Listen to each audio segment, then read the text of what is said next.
Добрый человек спас маленького львенка, который едва не погиб из-за безответственного поведения людей. Мужчина выкормил и вырастил маленького хищника, а затем им пришлось надолго расстаться. Мужчина и взрослый лев встретились только через 7 лет, и в этот момент произошло что-то шокирующее. Однажды богатая семья решила завести в качестве домашнего питомца настоящего маленького львенка, однако люди даже понятия не имели, как обращаться и чем кормить совсем еще юного хищника. К счастью, Мейсон узнал об этом детеныше и забрал голодного и очень ослабшего львенка у богачей, после чего отвез его в питомник для диких животных, где парень мог ухаживать за зверьком и даже тренировать его. В тот момент львенок был больше похож на крупного, совершенно беззащитного котенка. Мейсон решил назвать детеныша Киара, как героиню мультфильма «Король лев». Самой главной угрозой для жизни Киары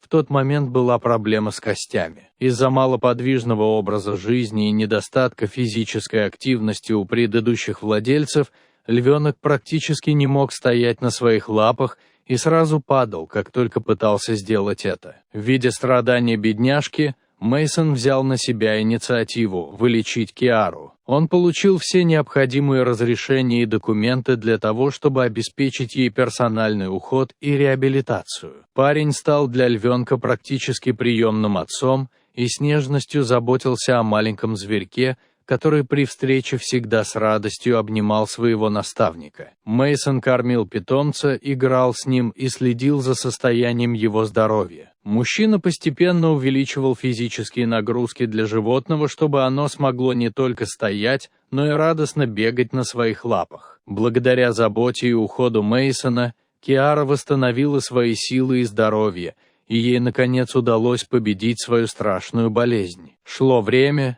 и Киара постепенно превращалась во взрослую львицу, а условия содержания в питомнике были совершенно не предназначены для жизни крупных хищников. Мейсон видел, как у львицы начали проявляться охотничьи инстинкты, и она не раз грозно подкрадывалась к другим обитателям питомника. Киара начала представлять большую опасность для остальных животных и сотрудников парка, поэтому с хищницей нужно было что-то срочно делать. Единственный, кого львица продолжала все так же любить и нежно обнимать, был Мейсон. А парень никак не мог придумать, что же ему делать дальше со своим большим питомцем. Животное невозможно было вернуть в дикую природу, так как она просто не выжила бы там, не смогла бы самостоятельно добывать пропитание. И ни один прайд львов не принял бы чужака к себе. Наконец Мейсон нашел подходящий вариант. Это был заповедник для крупных диких животных в Бразилии, где львицу поселили бы рядом с другими хищниками. Вот только был один существенный минус. Киаре придется жить очень далеко от своего наставника.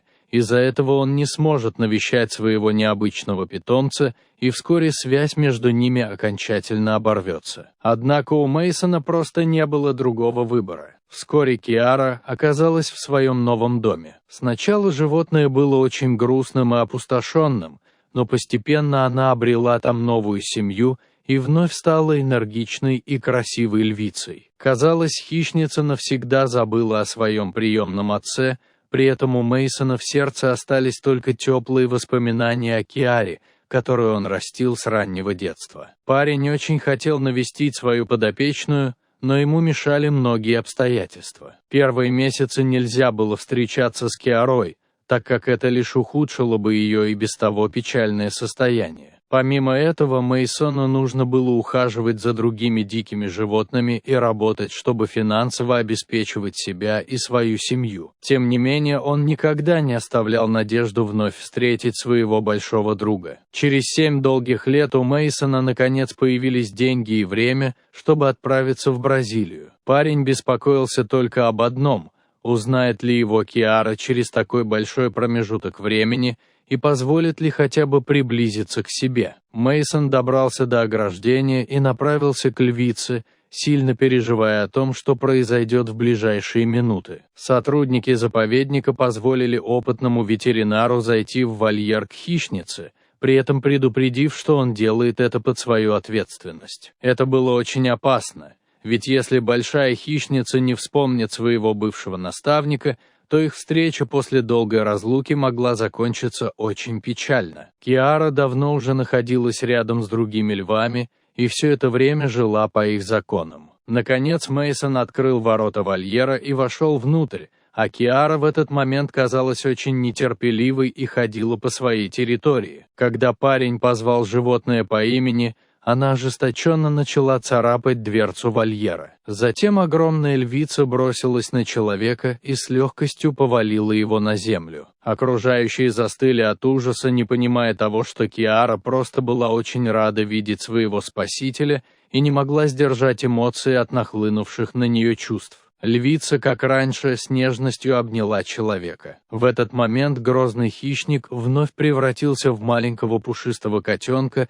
который был безумно рад встретить своего приемного отца. Сотрудники заповедника были просто поражены и не могли поверить в то, что происходило у них перед глазами. Киара все никак не хотела отпускать своего неожиданного гостя, крепко ухватившись за него своими мощными лапами. Это было довольно опасно с учетом острых когтей, клыков и приличного веса хищницы. Однако Мейсон ничуть не беспокоился и с удовольствием отвечал животному взаимностью. Прошло долгих 7 лет, а Киара ничуть не забыла своего спасителя и друга, показав нам, что даже самые большие хищники могут стать преданными и верными друзьями. Дорогие зрители, если вам понравилось это видео, то ставьте лайк и подписывайтесь на наш канал. До свидания.